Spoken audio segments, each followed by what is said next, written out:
Welcome to today's deep dive. We're going to be looking at always love. Okay. And this is something we're taking from Ryan Holiday's book, Ego is the Enemy. All right. And we're going to use a story to unpack it that you might not expect. Hmm. The battle between William Randolph Hearst and Orson Welles over the film Citizen Kane. Oh, wow. It's classic Hollywood with a surprisingly relevant lesson. Yeah. What's so interesting is how Holiday, takes this historical clash and Yeah. shows it's really this, timeless human struggle, Right. that tension between our ego and, well, choosing a path of understanding. Right. So for anyone who hasn't seen Citizen Kane recently, Yeah. can you kind of give us the rundown on the drama with Hearst? Well, Hearst was this powerful newspaper tycoon, right? And he was absolutely convinced that Citizen Kane was like this thinly veiled attack on him and Right. his life. So he launched this huge campaign to try and discredit and bury the film, Wow. even though he probably never even saw it. And the irony is Citizen Kane wasn't even just based on Hearst. The main character, Charles Foster Kane, was like a composite character. It was based on several powerful figures from that era. Right. And even more ironic is Hearst was already super wealthy and influential. Oh, yeah. So his actions to suppress the film, just fueled by ego, just amplified its notoriety even more. Totally. So he basically created the Streisand effect Ah. before it even had a name. Right. And just for our listener, the Streisand effect is when attempts to suppress something, Uh-huh. especially online, only make it spread even more widely. Yeah, that's such a great modern connection. Right. Because it highlights how this dynamic plays out even more dramatically now in the digital age. Right. Right, where trying to control the narrative online can make you actually lose control entirely. Yeah, and ultimately, Hearst's actions just backfired Yeah. spectacularly. Yeah. He ended up doing more damage to his own reputation than the film ever could have. Totally. Instead of just being remembered as a successful, albeit controversial figure, he became synonymous with the very flaws that were depicted in Kane. Right. That insatiable hunger for power and that inability to let go of perceived slights. Right. And that brings us to one of the core ideas that Holiday explores in the book, Yeah. the paradox of hate. Mm-hmm. Because Hearst's actions, even though they were driven by this need to protect his image, Right. really show how clinging to anger and resentment can often lead to self-destruction. Right. And I was really struck by a passage in the book where Holiday talks about this. He says, "It is a sobering thought to consider for a moment all the needless death and needless waste inflicted over the eons by angry men or aggrieved women on other people, on society, and on themselves." Wow, yeah. It's like we get so caught up in this need to be right, to defend our ego, that we miss the bigger picture. And the cost of that can be enormous. Right. Not just for those we might lash out at, but for ourselves too. I mean, that anger and bitterness can really eat away at us, preventing us from finding any peace or happiness. So what's the alternative? Holiday proposes this pretty radical solution, he says, always love. Yeah. What does he actually mean by that? So it's not about suddenly developing warm, fuzzy feelings for someone who's wronged us. Right. Especially not someone like Hearst. Yeah, exactly. Yeah. In this context, always love is about choosing a path of understanding and letting go. Mm-hmm. It's recognizing that holding on to anger and resentment ultimately hurts us more than it hurts anyone else. That's a powerful idea. But isn't that a bit naive? Uh-huh. Surely there are situations where anger is justified, Right. like when someone intentionally hurts us. Of course, there are times when anger is a natural human response. Mm-hmm. But always love isn't about suppressing those feelings. Right. It's about choosing how we respond to them. Okay. It's about stepping back from that immediate reaction Mm-hmm. and asking ourselves, what will serve me better in the long run? Right. Clinging to this anger or finding a way to let go. So it's about recognizing that we always have a choice Hmm. in how we react to difficult situations. Yeah. We can let our ego drive us toward anger and resentment, or Right. we can choose a different path. Exactly. It's about taking control of our own narrative, like you said, Hmm. instead of letting external events just dictate our emotional state. Right. And that's where the real power lies. I'm starting to see how this applies to the Hearst story. Yeah. Instead of getting consumed by this perceived attack, Mm-hmm. Wells could choose to focus on his art, on Wow. creating something beautiful and meaningful. Precisely. And by doing so, he transcended all that drama Right. and ultimately achieved a level of success that Hearst, with all his power and influence, could only dream of. So always love isn't about being passive Right. or letting people walk all over us. No, not at all. It's about choosing a path that leads to greater inner peace and freedom, even in the face of adversity. That's a great way to put it. Choosing a response that empowers us Hmm. rather than diminishes us. This all sounds really inspiring, but I'm wondering, how do we actually put this into practice? In our everyday lives, it's easy to talk about always love in the abstract. But what about those times when we're feeling hurt, angry, betrayed? Well, that's where things get really interesting Okay. because Holiday provides some great examples of people who actually embodied this philosophy Yeah. in the face of immense challenges. You're talking about people like Frederick Douglass and Martin Luther King Jr. Exactly. They both faced incredible adversity and injustice, Right. but they chose to respond with love and forgiveness rather than hate and bitterness. And there's that incredible anecdote about Douglass when he was forced to ride in the baggage car because of his race. Oh, yeah. Powerful reminder of the constant injustices he faced. And a white supporter was like mortified and apologized profusely for the terrible treatment. Yeah. But Douglass responded by saying, "They cannot degrade Frederick Douglass. The soul that is within me, no man can degrade." What a powerful statement of self-worth. Yeah. It shows his refusal to be defined by the actions of others. Right. He chose to focus on his own inner strength rather than the hate that was directed at him. It's like he understood that holding on to that anger Right. would only diminish his own spirit. Yeah. He chose to rise above the hate and maintain his dignity. And then, of course, there's Martin Luther King Jr., Right. whose entire philosophy was centered around love and nonviolence. He famously said, "Hate is too great a burden to bear." He recognized that hate is a destructive force that ultimately hurts everyone involved. Yeah. It's a poison that just eats away at our souls. And by choosing love, even in the face of oppression and violence, King helped to spark a movement that changed the course of history. Right. He understood that love is a far more powerful force than hate. So we have these incredible examples of leaders who embodied always love on this grand scale.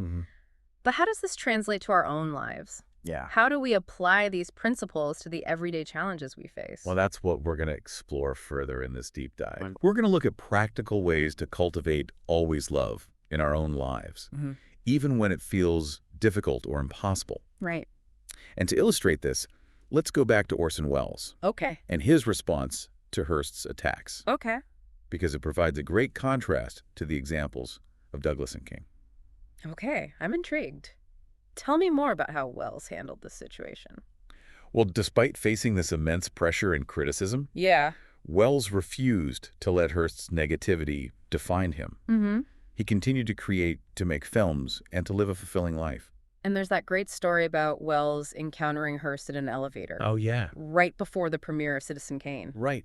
The very film he tried so desperately to sabotage. I love that story. It perfectly captures Wells' spirit. I know. Wells actually invites Hearst to the premiere. Yeah. And when Hearst declines, Wells jokingly says, "Don't worry, Charles Foster Kane would have loved it." He's so witty. It's like he's refusing to engage in the drama, choosing humor and grace over anger and resentment. It's a testament to his resilience. Right. And his ability to rise above all that pettiness. Instead of letting Hearst's negativity consume him, he chose to focus on his art Yeah. and his own creative vision. That's a great example of how always love doesn't mean being a pushover or ignoring injustice. Exactly. It's about choosing a response that empowers us and allows us to move forward with grace and dignity. Exactly. It's about recognizing that we can't control the actions of others, Right. but we can control our own reactions. And sometimes the most powerful response is to simply refuse to engage in the negativity. Okay, so we have these amazing examples of leaders who embodied always love and achieved these incredible things. And we have Wells, who chose to rise above the drama and focus on his art. But surely not everyone can just brush off that kind of attack. Right. What about those of us who struggle to let go of anger and resentment? What about those times when always love feels impossible? You're bringing up a really important point. Yeah. And to explore that further, let's look at the story of Dave Mustaine. Okay. You mentioned Dave Mustaine. Yeah. For our listener who might not be familiar, he's a hugely successful musician. Oh, yeah. But his story highlights a different side to this whole always love idea. Right. Mustaine was the original guitarist for Metallica, Right. like one of the biggest metal bands ever. Yeah. But he was kicked out before they really hit it big Right. and went on to form Megadeth, Mm-hmm. another hugely successful band. Yeah. So on the surface, a classic tale of revenge and triumph. But there's more to it than that, right? Exactly. Yeah. Because despite achieving this massive success with Megadeth, Yeah. Mustaine, remained fixated on his Metallica past. Mm-hmm. He would publicly feud with them, made these bitter comments in interviews, Right. and basically let that one event define his entire career. It's almost like he became a prisoner of his own resentment. That's a great way to put it. Because he achieved so much, but that anger and bitterness prevented him from fully enjoying his success. Right. And it's such a stark contrast Yeah. to how Wells reacted to Hurst's attacks. Right. So in a way, Mustaine's ego, Mm. or his inability to let go of that past hurt, Yeah, ended up holding him back even as he was achieving these great things. precisely. It's a reminder that success doesn't automatically equal inner peace. Right. And this brings us to a key point that Holiday makes. Yeah. Even when we achieve outward success, Mm-hmm. clinging to anger and resentment Mm. can prevent us from experiencing true fulfillment. I think that's a really valuable insight, especially in today's world, Yeah. where we're constantly bombarded with messages about achieving success and Yeah. chasing external validation. It's so easy to get caught up in that game. Right. But Always Love reminds us that true happiness comes from within. Right. It's about finding peace with ourselves, regardless of our external circumstances. So what can we learn from Mustaine's experience? It seems like a cautionary tale about the long-term consequences of holding on to anger and resentment. Absolutely. Yeah. It's a reminder that forgiveness isn't just some noble ideal. It's Hmm. actually essential for our own well-being. Right. Letting go of those negative emotions frees up so much mental and emotional energy Right. that we can then channel into something positive and productive. It's like we're carrying around this heavy weight of anger and bitterness. Mm-hmm. And by choosing to forgive, we're finally able to set it down Yeah. and move forward with a sense of lightness. That's a great analogy. Yeah. It's about choosing to release ourselves from the burden of the past and embrace the freedom of the present moment. Okay, so we've talked about the pitfalls of ego Right. and the importance of letting go. Mm-hmm. But how do we actually do that? Wow. It's easy to say forgive and forget, Right. but in reality, it can be incredibly difficult, Yeah. especially when we've been deeply hurt or betrayed. You're right. It's not always easy. And it's important to acknowledge that forgiveness is a process, Right. not a switch we can just flip on and off. So where do we even begin? Well, it starts with recognizing that holding on to anger and resentment is ultimately hurting us more than anyone else. Right. It's like drinking poison and expecting the other person to die. That's a powerful image. It really highlights the self-destructive nature of clinging to those negative emotions. Right. And once we understand that, Yeah. we can start to shift our perspective. Okay. Instead of viewing forgiveness as something we do for the other person, Mm-hmm. we can see it as a gift we give ourselves. Okay. It's about choosing to release ourselves from the pain and suffering that we're holding on to. So it's not about condoning or excusing the other person's actions. Right. It's about freeing ourselves from the grip of those negative emotions. Exactly. It's about reclaiming our own power Mm-hmm. and choosing to move forward with our lives. Right. And it's important to remember that forgiveness doesn't mean forgetting. We can still learn from the experience Mm-hmm. and set boundaries to protect ourselves in the future. That makes a lot of sense. Yeah. It's about acknowledging the hurt, learning from it, and then choosing to move on in a way that empowers us. Precisely. It's about choosing to heal and grow Mm-hmm. rather than letting the past dictate our future. Okay, so we've explored the concept of always love Yeah. through these fascinating examples. Mm. We've seen the self-destructive nature of ego Right. and the importance of choosing forgiveness. Mhm. But I'm curious, how does all of this relate to the idea of always love on a more personal, everyday level? That's a great question. Yeah. And it's where the rubber really meets the road. Okay. Because always love isn't just some grand philosophy for dealing with major life events. Right. It's a way of being in the world. So it's about bringing those same principles of understanding, Yeah. forgiveness, and letting go Mm. into our daily interactions. Exactly. It's about Okay. approaching every situation, every encounter, with a mindset of compassion and empathy. Even when we're dealing with difficult people or challenging circumstances. Especially then. Right. It's easy to be loving and understanding when things are going well. Yeah. The real test comes when we're faced with adversity. So how do we cultivate that mindset of Mhm. always love Uh-huh. in our everyday lives? Well, it starts with awareness, Okay. paying attention to our thoughts and reactions, Hmm. especially when we're feeling triggered or upset. So being more mindful of those moments when our ego is driving our behavior. Exactly. That. And in those moments, asking ourselves, what's driving this reaction? Right. Is it my ego feeling threatened, or is there something deeper going on? That's a really valuable exercise. Yeah. It's about creating that space between stimulus and response, giving ourselves the opportunity to choose a more conscious path. And once we've created that space, Yeah.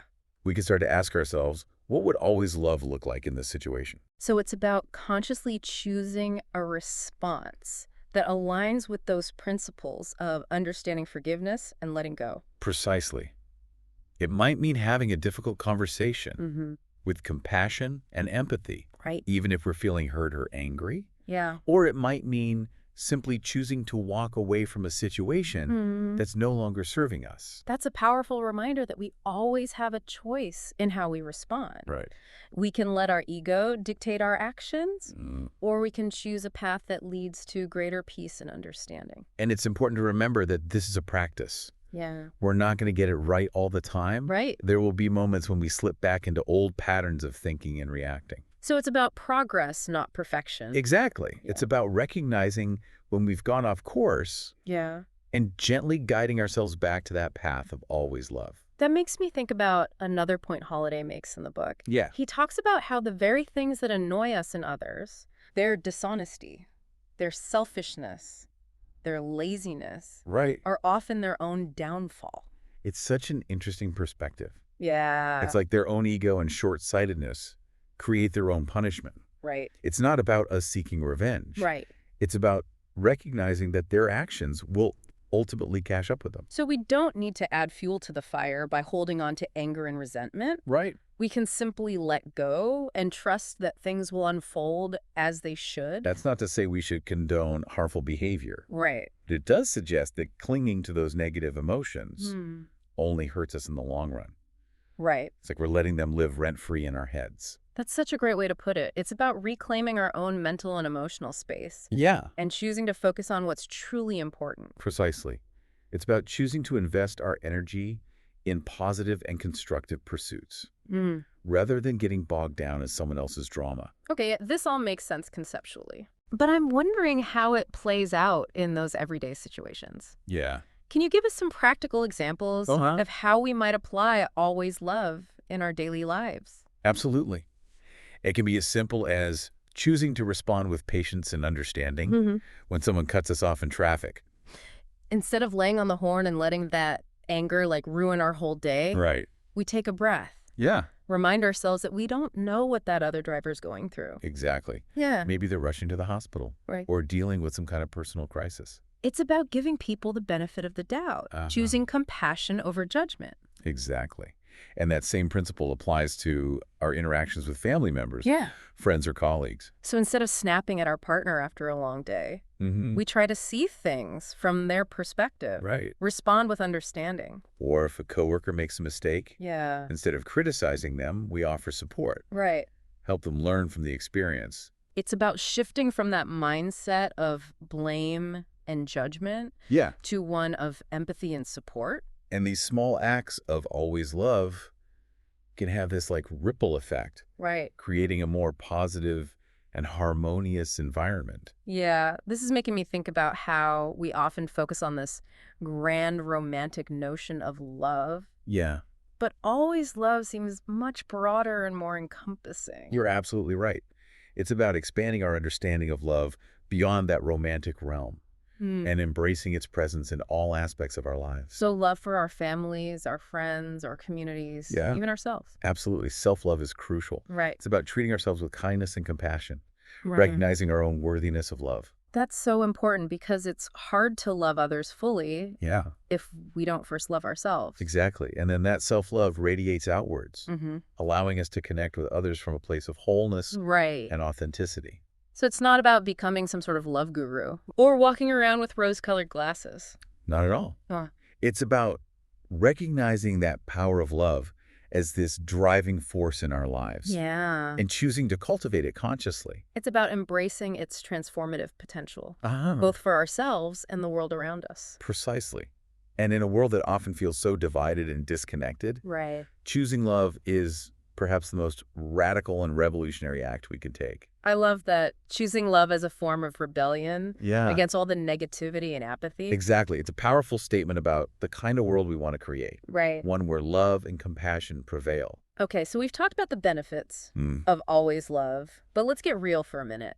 What about those times when love feels impossible? You mean when we've been deeply hurt or betrayed? Exactly. It's easy to talk about love in theory, Yeah. but what about those raw, painful moments Raw. when forgiveness feels like this distant concept? Those are the times when choosing love requires the most courage and vulnerability. Because it means facing our pain head on. Precisely.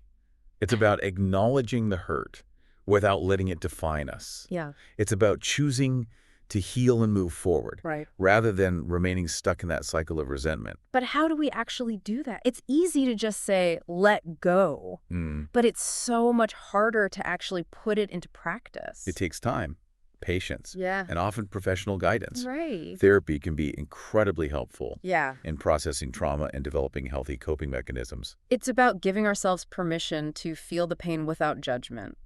Exactly. Yeah. And then gradually we can start to shift our focus from the past to the present moment. It's about finding ways to reclaim our power Right. and choose a more positive path forward. And remember, forgiveness doesn't necessarily mean condoning the actions Right. of the person who hurt us. Yeah. It's about releasing ourselves from the burden of carrying all that anger and resentment. So it's more about our own inner peace than it is about the other person. Precisely.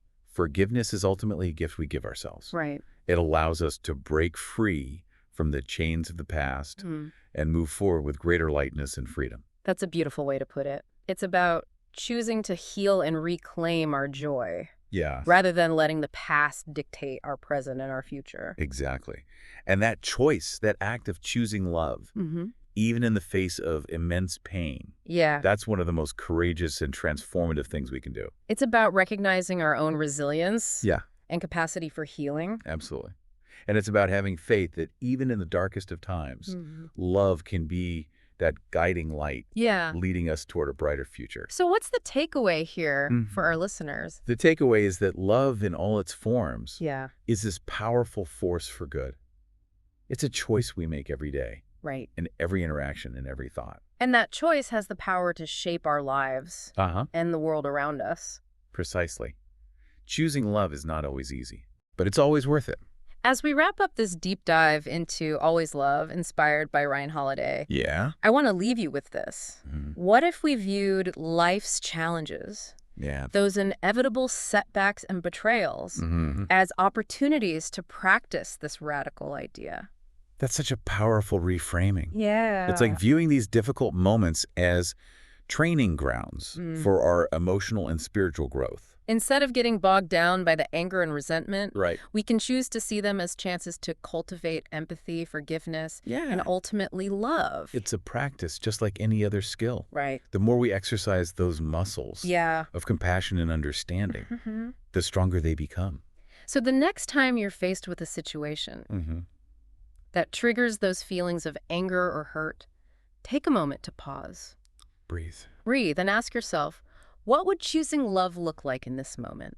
It might not be easy, Right. and it certainly doesn't mean condoning harmful behavior, but it does mean choosing a path Yeah. that leads to greater peace and freedom. And remember, this isn't just about individual well-being. Right. Choosing love has this ripple effect on the world around us. Absolutely. It creates a more compassionate, understanding, and supportive society for everyone. So let's make that conscious effort Yeah.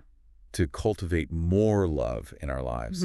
Let's choose love not just for ourselves, but for the world. Because as Holiday reminds us, love is ultimately a more powerful force than hate. And it's a force that has the potential to transform our lives and the world around us.